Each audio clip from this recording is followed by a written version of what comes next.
The metadata tab, right up here, the eye with the circle around it, it has 4 key areas. Now, the first area is brand new, actually. That's annotations.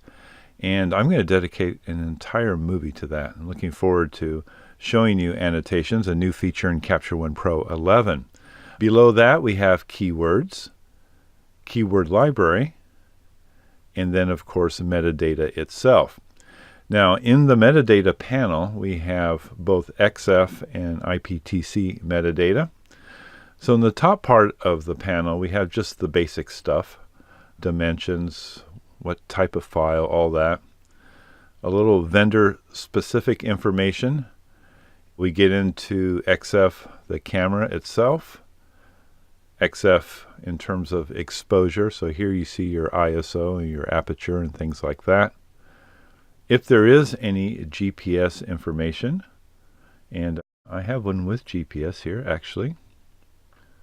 It is right here. I shot this with a DJI Spark and it records GPS information. So in this case then we would have the latitude, longitude, and altitude.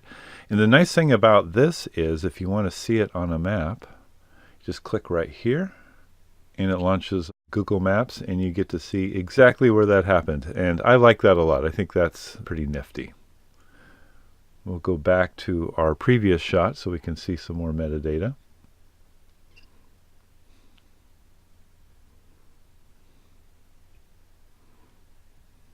Okay, then scrolling down here after that, we get into the IPTC. And this is metadata that we can add, and I'm actually going to talk about good ways to do that in the next movie.